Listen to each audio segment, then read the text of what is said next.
All right, so we've talked about progressives, we've talked about imperialism, and now it is time to talk about World War One. So hopefully you remember that that war took place between 1914 and 1918. And in this unit, since we're doing it from the perspective of America, we are also going to look at the aftermath of that war here in America.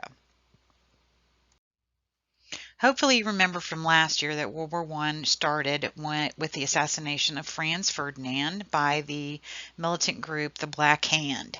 But we're going to take a look at the American side of it. So we're going to speed forward to January of 1917 when Germany announces that they will very publicly be using unrestricted submarine warfare again against all ships sailing into the war zone. And they very specifically said, including American ships. Why were they willing to make such a bold statement and anger so many countries? Because the British had set up a blockade that was not allowing the Germans to get supplies into their own country. So German citizens left back home were starving to death. And of course, that also meant that the German soldiers that were fighting were also starving to death. And so this is a really desperate move by the Germans to scare people. If you come into the water, you will be shot down. But all it really did is make a whole lot of people really angry. So America is a little put out by the announcement from Germany. And then in March 1917, England discovers a note known as the Zimmermann Telegraph or Zimmermann Note or Zimmermann Telegram. You'll hear it at all as any one of those at any given time.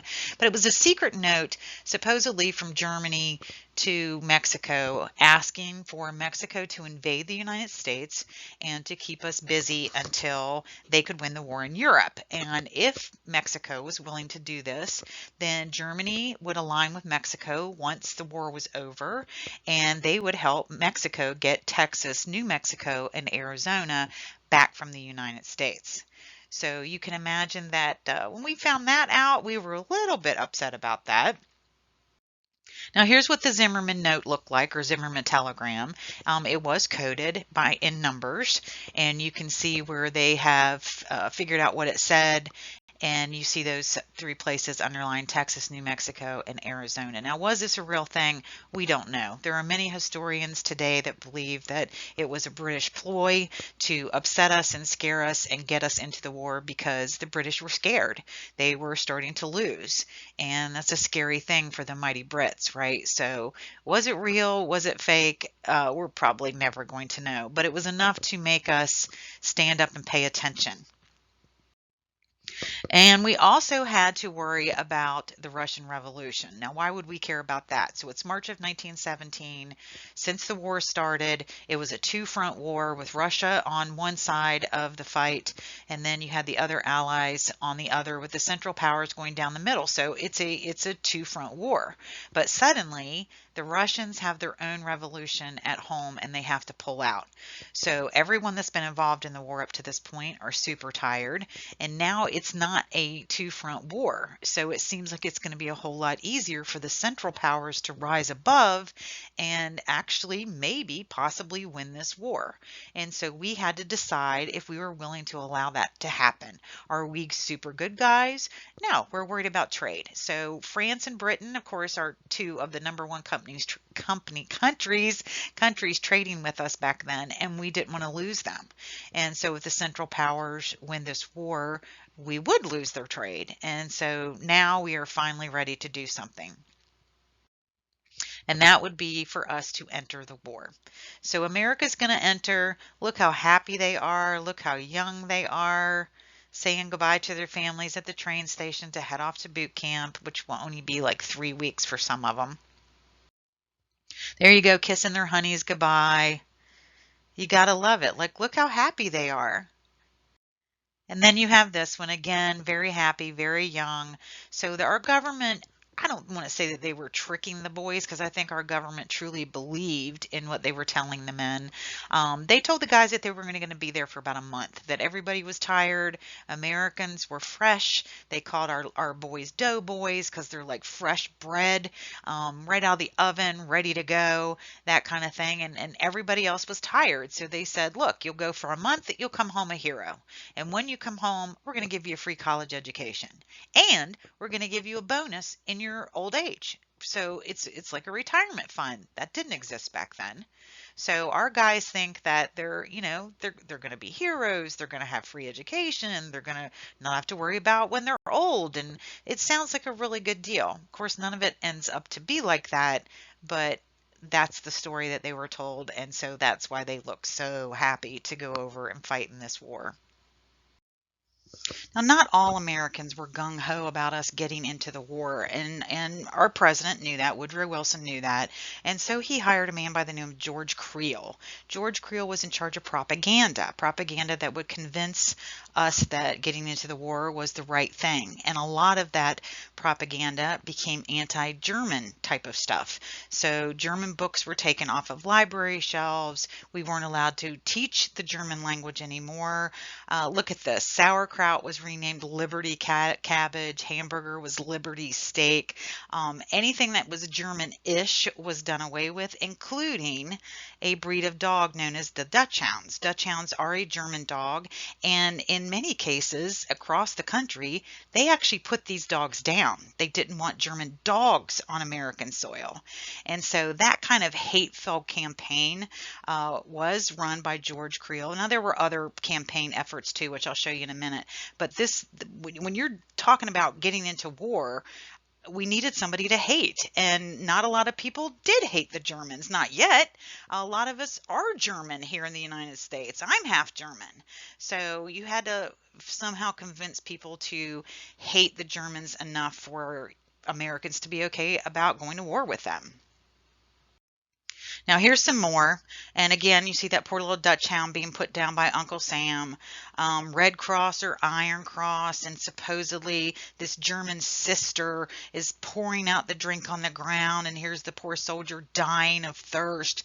So even the German nuns are evil. That's the kind of stuff that George Creel created. And here you have some more, like the Germans are devils.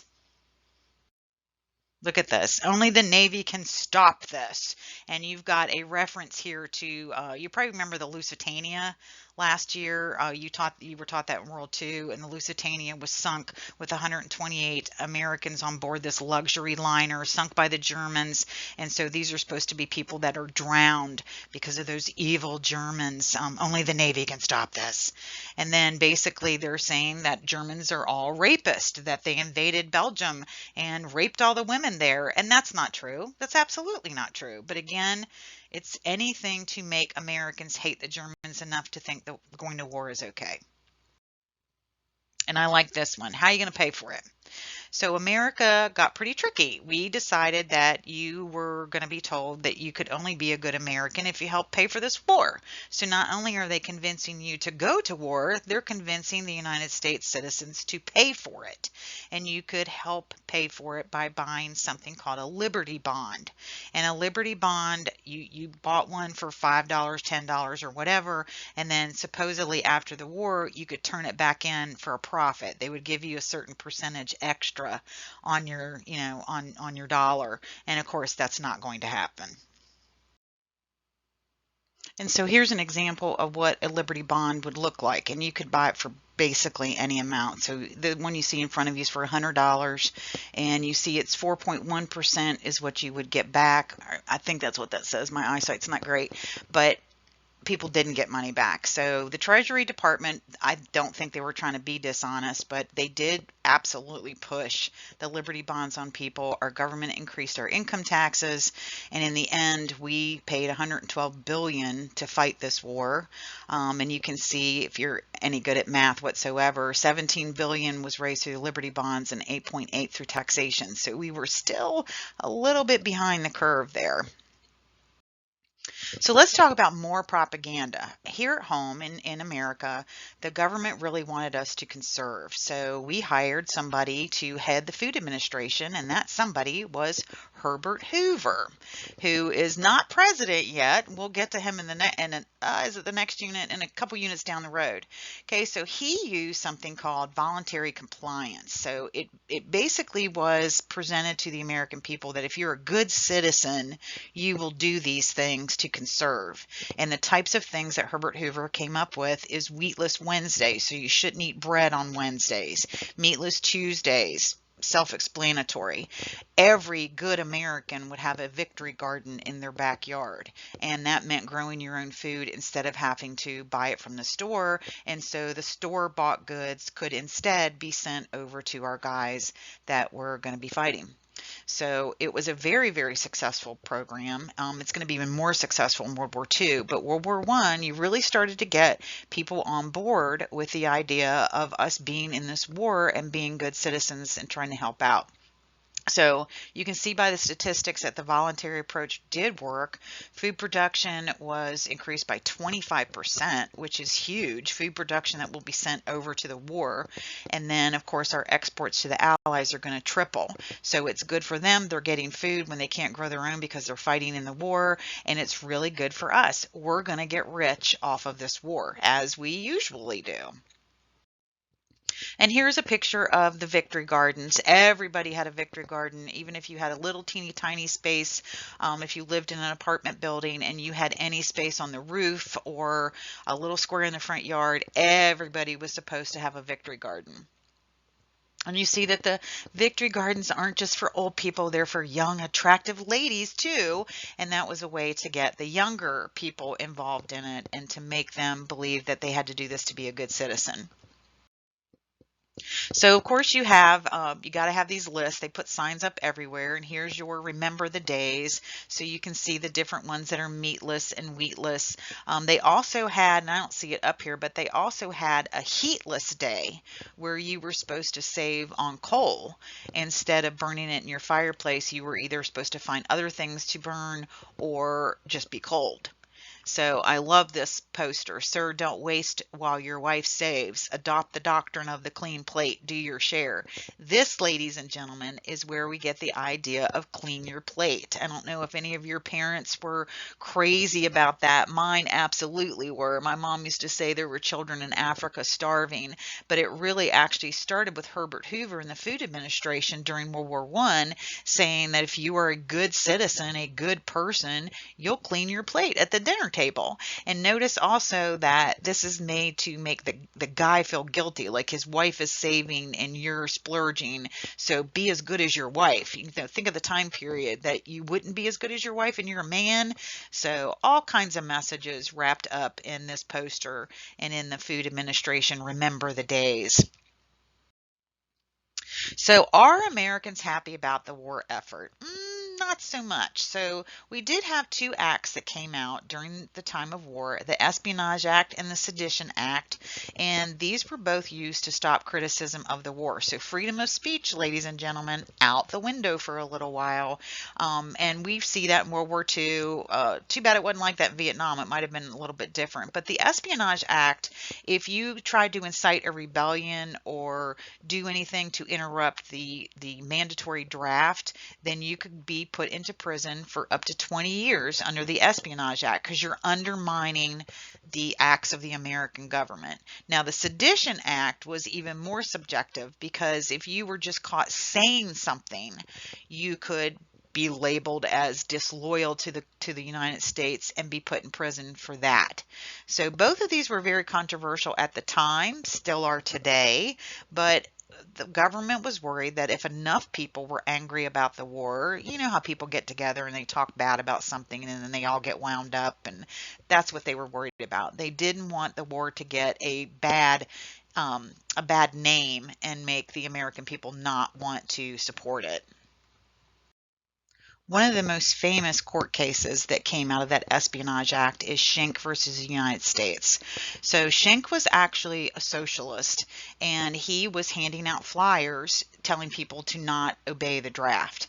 And at one point, he actually went to rooftops and started throwing these flyers into the wind, so that people below would pick them up out of curiosity and see what it was. So the court upheld the legality of the Espionage Act, saying that what he did presented a clear and present danger to the nation. And they use the analogy of yelling fire in a very crowded theater. So imagine what would happen in this theater if somebody did scream fire and everybody scrambled to get out, and at the number of people that would be hurt or maybe even killed. They compared Schenck telling young men not to obey the draft with that kind of hysteria in a crowded theater.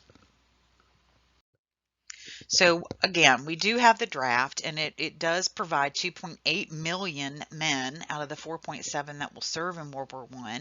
Back then, men didn't have to register until they were 21. Today it's 18, and once you were 45, you were out of the hot water. Notice here that this is Elvis Presley's selective service card, so even he was not left out of the draft. Hopefully you know who Elvis is. Please, Lord. The government also used threats like this: if you're unemployed, you will be among the first to be called up for the draft. I've not been able to find any reliable source to prove that that was actually true, that they did investigate the unemployed and sent them over first. So I don't know if it was an empty threat or not. I can't really tell you. Now, during the war, there were a lot of things happening here on the home front, but two of the big ones that we're going to look at is the African American migration from the South to the North, and then female suffrage, which I know we've already talked about, but we're going to get into a little bit more detail because this is when it's actually happening. So let's talk about the African American migration first. So you can see the two patterns of migration. The one we're going to talk about is the 1915 to 1940. So you have a lot of people moving out of the South into the North, and they are also going westward. Now, why head north? Because World War I created jobs in the North as more and more of the white industrial workers were sent off to war. So suddenly there are all these jobs available. So prior to World War I, 90% of Black Americans lived in the South, 90%. But let me show you the percentage of increases in some of the major cities in the North and to the West. So look at this increase. Look at New York.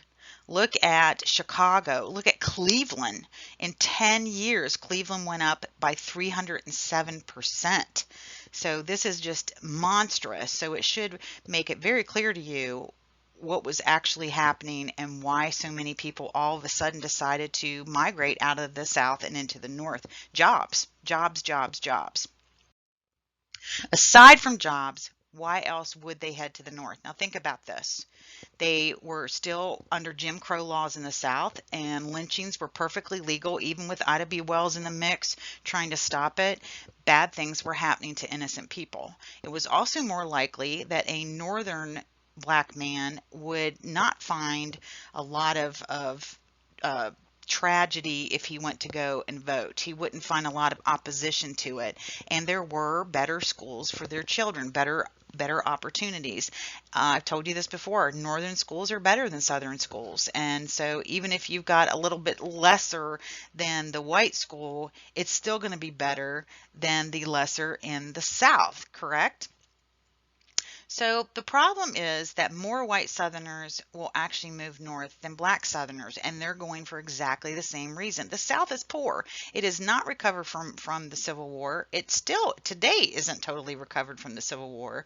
And so it's not just black Americans that are moving northward. It is also white Americans. So what's going to happen to those black Southerners when they move north? Not good things. So the clash between the new whites and the new African Americans and those that already lived there and in the North ended up culminating into race riots. And one of the most famous ones took place, as you can see, in Chicago in 1919, when Eugene Williams, who was only 17 years old, decided that he was going to go for a swim in Lake Michigan. Now, I hope you know from earlier lessons that we were really weird about water in this time period, and we kept the races completely separate in water, whether you're talking the drinking fountain, bathrooms, a swimming pool, and yes, Lake Michigan. So the boy went swimming in Lake Michigan and drifted into the white area. Now he realized his mistake and he got out, but he was seen. And so he will be followed and he will be beaten to death. The police refused to do anything, found the poor boy's body, saw how badly it had been beaten, but still would not do anything. So I'll show you a picture of his body here in a minute. But in total, for this riot that took place from July 27th to August 3rd in 1919, 38 people will die.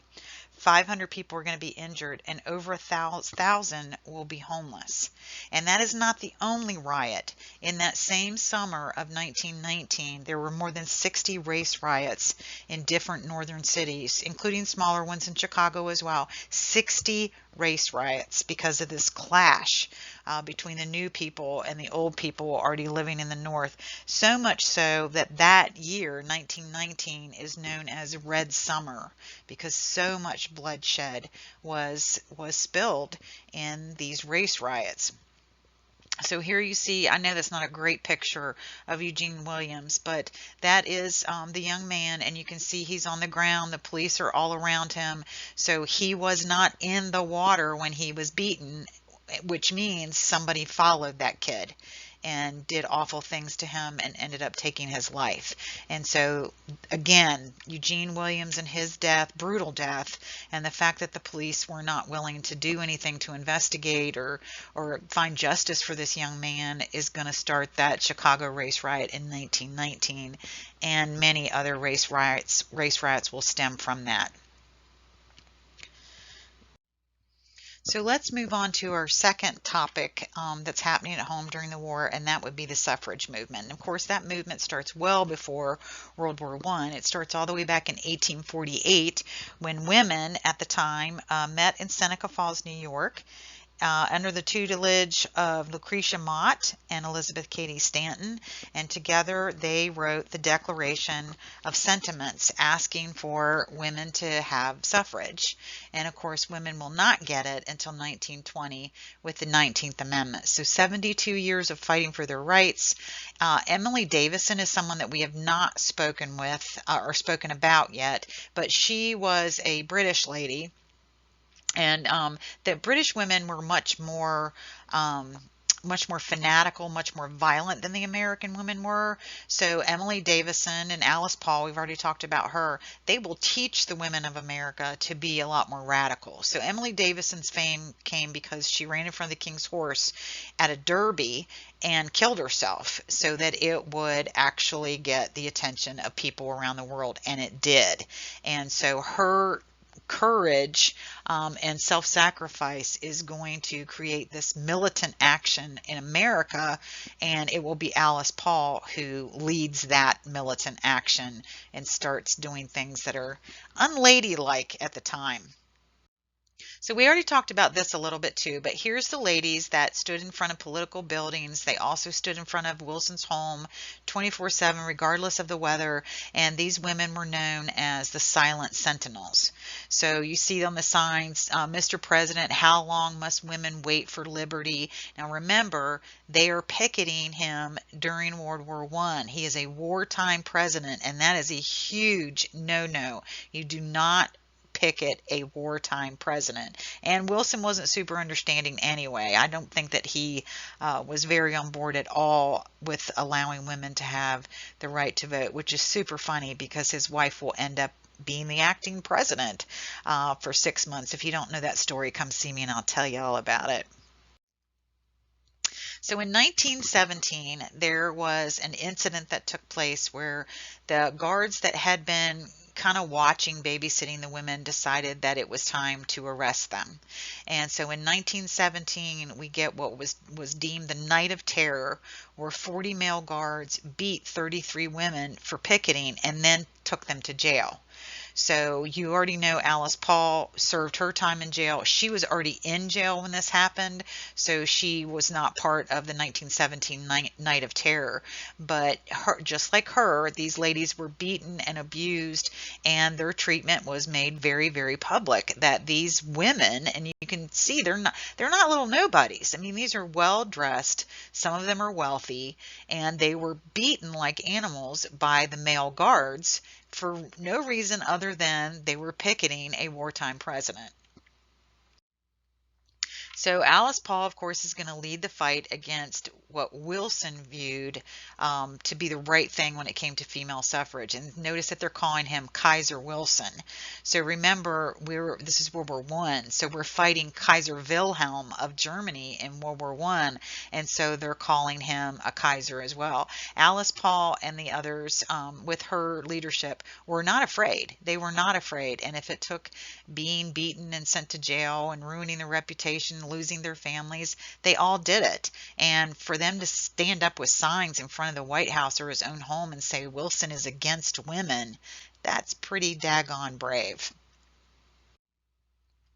So I love this quote by Alice Paul. Seems almost unthinkable now, doesn't it? It was shocking that a government of men could look with such extreme contempt on a movement that was asking nothing except a simple little thing as the right to vote.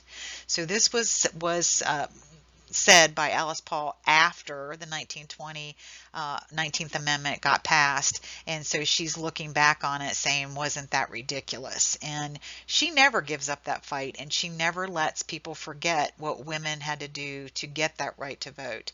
So she will never marry. She dedicates the rest of her life to finding other things that women did not have equality in and using her voice to try and find equality for them. Now, women were doing a whole lot more than picketing the White House during the war. So these ladies are actually taking part in the war effort, working at factories, replacing men that went off. You'll hear a lot more about that during World War II. But this is when women, for that first time, find individualism. They realize they don't have to get married. They don't have to have a man to support them, that they can work and support themselves. And notice that these ladies are wearing pants. You're not going to see that prior to World War One. Any woman that was caught wearing pants in public was looked at as odd and different and socially unacceptable.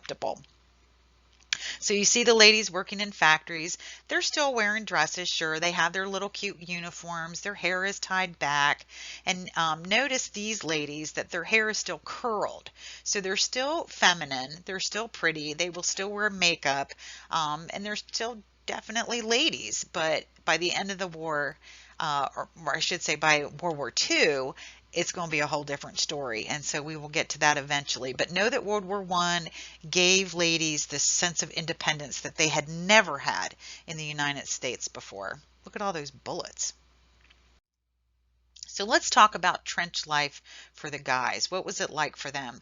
We talked a whole lot about that last year, so I'm not going to get into tons and tons of it. I found this picture that kind of expressed kind of a multitude of things that are happening. So let's start with the boredom. You see that they're sleeping, they're sitting, they're writing letters. There's a guy that's taking care of the walls. Most often the walls were actually supported by the bodies of the dead. The floor of their trench is also going to be made up of the bodies of the dead. Not disgraceful at all. This is a way to allow the living to survive, not get trench foot, be able to have that wall. Now remember, this is in the Western Front in France, which rains every single day. So once you dug down and you're in a trench, you're going to have to worry about mudslides all the time, and at one point you may not have a trench to be in anymore. And so they had to take desperate measures and start using the bodies of the dead. You see the sandbags, they also did that. You just didn't, especially during the daylight, you just didn't poke your head above the trench. You slept when you could. Usually you slept with a buddy. There were rats. You see the little rat there on the left-hand side. Tons and tons of rats. You weren't allowed to kill them. They knew when mortar fire was coming. So you had to allow them to exist in your trench. And remember, these guys live here.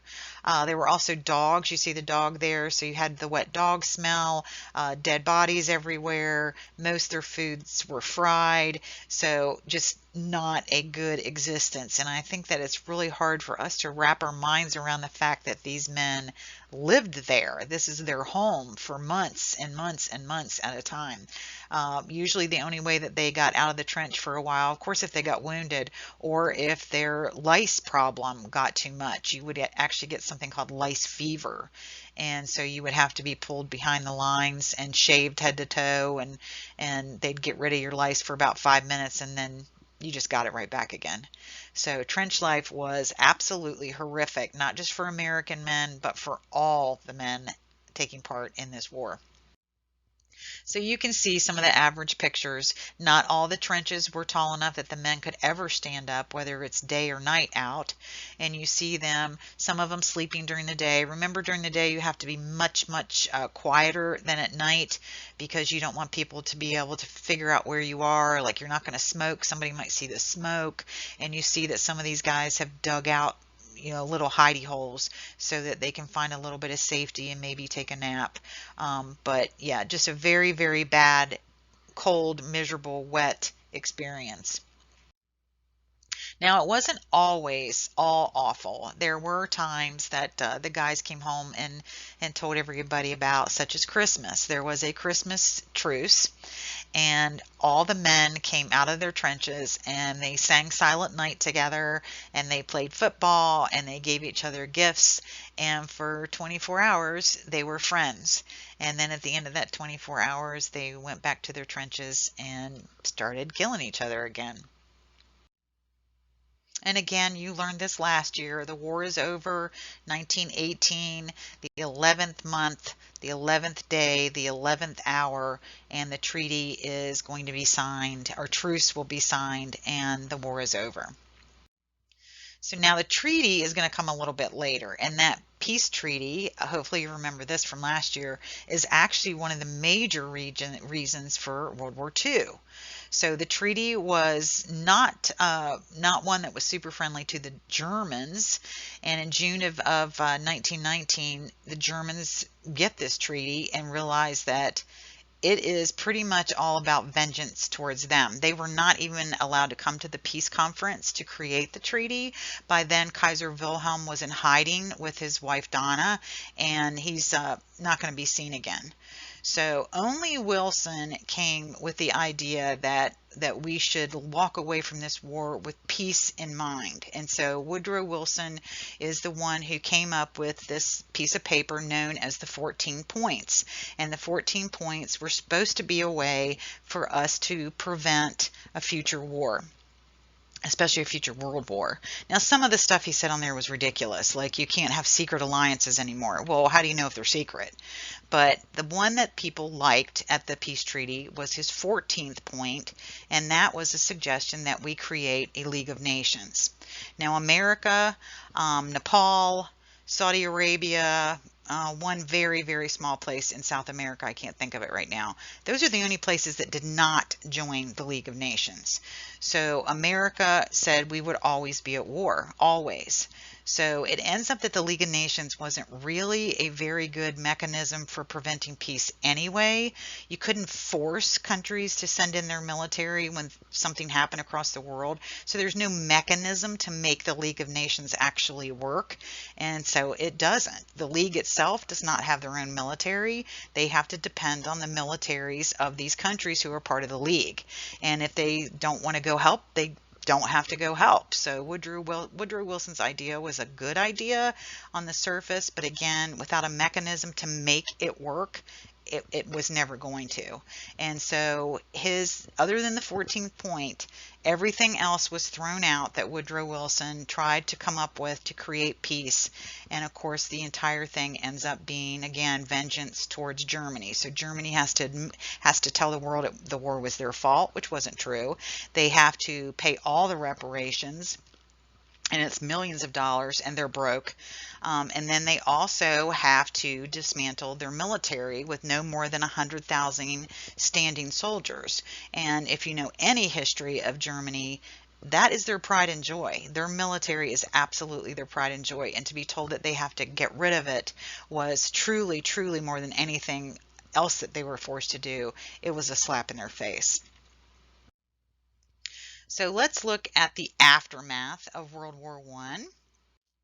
And again, this is from the American vantage point, but I do want you to see the human cost, the financial cost of World War I, all these countries that just astronomical amounts of lives and money spent on this war. So, of course, we joined in April of 1917, and in total, we had 378,000 of our men serve in the military service over in the trenches of World War I. So, when they are starting to come home in April of 1918, we get our very first mention of an epidemic, an influenza epidemic, and in 1918, April of 1918, they found 18 cases in Kansas, and 3 of those 18 died. So none of these men realized what they were bringing back with them. But look how quickly it picks up. Now, this is significant for you guys on the, the outskirts of a pandemic that we just had. Thank God it was nothing like this one. So look at this. So April's the first mention of it. There's only 18 cases in Kansas and only 3 people die. September in Boston, just in Boston, the city of Boston, 14,000 cases. In the month of October, 195,000 Americans will die just in that 1 month. And then you see by January of 1919, 675,000 deaths were in the United States. The most affected group for death was 5 years old and under. So these men went over to this war, came home, and most often, if they were a carrier, they didn't get sick from it, and they gave it to their families. So you went over and sacrificed your health mentally, physically, and then you came home and you had to watch people that you loved die because you went over there to that war. So they set up makeshift hospitals everywhere, everywhere, everywhere. And this is one of them they set up in a gymnasium at a school. I can't remember what state it's in, but you can see like they ran out of room in the hospital. And so they had to take these gymnasiums and any place else they could across the entire country and turn them into makeshift hospitals. And you see they tried the mask thing just like we did. It did not work. And this one attacked everybody. You didn't have to have a pre-existing condition like many people did with COVID. It just hit. It hit the healthy, it hit the strong, and it killed without regard for age, previous health condition. It just killed willy-nilly. And so, yes, there were vaccines made. More than 15 were made that year. None of them worked in any way whatsoever. Doctors actually started making some of their own, trying to experiment and using it on their own patients to see if maybe they had the miracle cure, and they ended up killing a bunch of people because of the shot. So America's been here before. Like I said, thank goodness this round was not as severe and deadly. And, it's just a sad thing, very sad. So, on top of everything else, we've been to war, we fought each other in race riots, we found there's a new disease killing people, and on top of everything else, there is labor unrest. So, look at these numbers. 1919, 4 million people were on strike across the United States, and the mantra became freedom in the workplace. So, employees actually went to work wearing military uniforms. Now, remember, this is after the war. They're wearing uniforms, and and they're calling their employers Kaisers, like Kaiser Wilhelm of Germany. So that wartime idea of democracy and freedom made the people in these labor unions angry about a lot of stuff. And so they go a little bit overboard and it becomes pretty violent. So here you see a cartoon from the Los Angeles Times where Uncle Sam is sick and tired of the labor unions, and so he's spanking them on the behind. And, you know, I mean, the government was going through a lot of ups and downs at the time. I mean, it was a very up and down time. So this is the kind of propaganda that you saw in a lot of newspapers, but it definitely does not stop there. We also had a little something called the Red Scare. Now, this is a fear that communism is infiltrating our government and, they're going to come and take us all over kind of thing. And so from 1919 to 1920, we had something here in America called the Palmer Raids, and it was created by the Attorney General, A. Mitchell Palmer, and he sent federal agents to basically anywhere where they were suspicious that there might be somebody working in these offices that was a communist. And of course they're going to start with places like the Wobblies, or the Industrial Workers of the World, which was a union that was very vocal about being socialist. So I'll show you a picture in a minute of what they did to this office of the Wobblies. But it didn't have to be somebody that was super public about it. It could be anyone who was put on the list. Maybe your neighbor doesn't like you, and so they put you on the list of suspects. And Palmer could send his agents in to just destroy your home, looking for evidence that you were a socialist or a communist. So in total, look at this: 5,000 people were arrested as, I guess you could call them terrorists, or at least communist sympathizers or socialist sympathizers. Most of those people out of 5,000 were arrested without a warrant, held for months, never charged, but still illegally, truly held in prison. And they actually exported people or deported people. So if they didn't know what to do with you, are you guilty or not, and there was a way to get you to a different country, that's what they did. And there was not a whole lot of niceness involved in the Red Scare. Everybody was suspicious of everybody, and it's going to get a whole lot worse after World War II. So this is the first wave of the Red Scare. And you see here what they did to the office of the Wobblies. I mean, you don't have to do all that, right? And of course, they didn't find anything that the Wobblies weren't already telling people very willingly, publicly. Yes, they were a socialist group.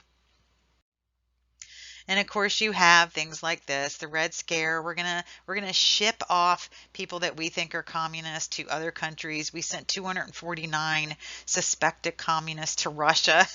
They weren't Russians and they weren't communists. They were just Americans. But people made fun of us for that. But 249 people gone. So the end of the scare is going to happen when Palmer predicts that on May 1st, 1920, a radical conspiracy is going to overthrow the government of the United States. And he had everybody terrified. I know you guys are probably too young to know what Y2K is, but we weren't even allowed out of the house Y2K. When you changed from 1999 to 2000, everybody was positive that all the computers were going to explode or take over the world, or just weird stuff. And that's kind of what this was. And Palmer predicted that we were all going down. We were all going to become communists. And of course it didn't happen. And he was made a laughing stock. And the Red Scare will go away for a while until after World War II. And you can see the chaos in the streets. This is the remnants of what it looked like the day after that date that we were supposed to all be taken over by the communists. So that is the end of the craziness that is America after World War I. And now it's going to get even crazier when we enter the 1920s. Talk at you soon.